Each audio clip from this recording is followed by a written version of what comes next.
অনুগত আওয়ামী লীগের অনুগত জাতীয় পার্টি, তো তাহলে এখন জামাতের জাতীয় পার্টির অনুগত জামাতকে তাহলে নিষিদ্ধ করতে হবে।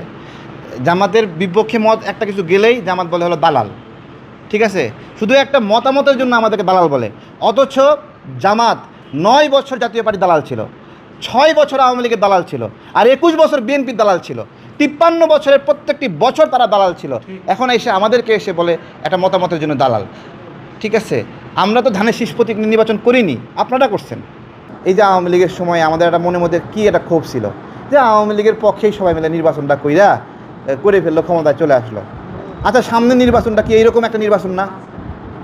বলেন, যে আওয়ামী লীগের বিরুদ্ধে যারা ছিল তারা মিলে নির্বাচনটা করে নিল, তার মানে কি? মানে আওয়ামী লীগ যা করছে আমরা সেটাই একটা পুনরাবৃত্তি করলাম। তার মানে এদেশের মানুষ আসলে কখনো পূর্ণ ভোটের অধিকার ফিরে পাইল না। ভোটের যে একটা স্বাদ, যে একটা প্রতিযোগিতা, একটা টান উত্তেজনা, এখন আপনি কি করেন? বিএনপি আর জামাত মিলে টান উত্তেজনা হবে? হ্যাঁ হ্যাঁ, না ভাই হোক, জামাত বিএনপির পাশে কি দাঁড়াবে? হ্যাঁ বলেন তো। তো আমি বলতেছি সামনের নির্বাচনটা অনেক হতাশার নির্বাচন হবে। অনেকে বলতেছে সামনের নির্বাচনে প্রচুর ভোটার হবে, অনেক হবে, গোড়ার ডিম হবে। হ্যাঁ, না, এখন জামাত হলো বিএনপির সাথে টক্কর দেয়।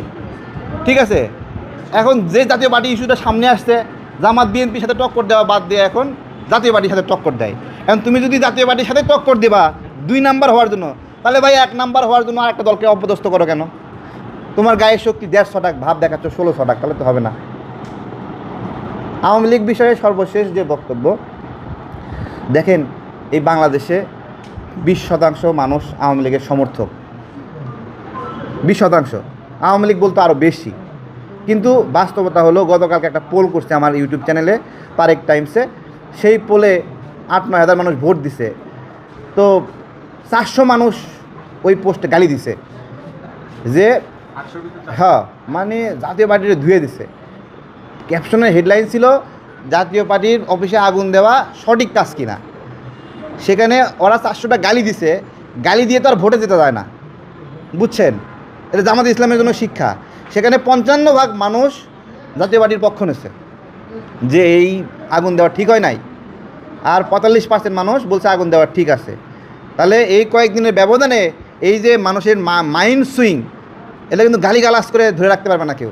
যদি জামাত শিবির মনে করে 1 বস্তা গালি, 2 ট্রাক গালি নিয়ে আসা ঢেলে দেবে আর গালি তাদেরকে ঢাল হয়ে রক্ষা করতে পারবে না। ভোট অনেক একটা গোপন জিনিস, মানুষের মন এত সহজে পরিবর্তন হয় না। মানুষকে 2 কাপ চা খাওয়াই দিয়া, পানির একটা ফিল্টার লাগাই দিয়া, আর ওই হাত পাখা দিয়ে বাতাস করে বলবেন আমি বাতাস দিলাম, একটা ভোট দাও, এরকম না। মানুষ সার্বভৌমত্বের বিষয় চিন্তা করে, আমার ভোটটা যেন নষ্ট না হয়, আমার ভোটের কারণে যেন একটা ভুল ফলাফল না আসে, সে জায়গায় চিন্তা ভাবনা করে মানুষ ভোট দেবে।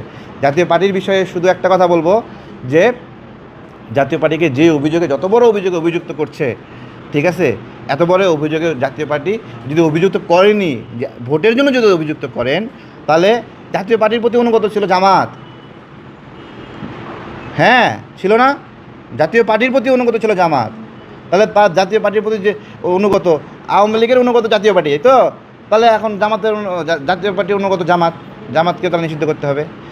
জামাতের বিপক্ষে মত একটা কিছু গেলেই জামাত বলে হলো দালাল।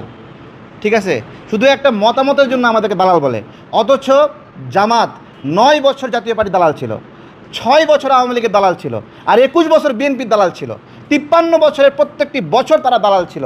এখন এসে আমাদেরকে এসে বলে একটা মতামতের জন্য দালাল। ঠিক আছে, আমরা তো ধানের শীষ প্রতীক নির্বাচন করিনি, আপনারা করছেন।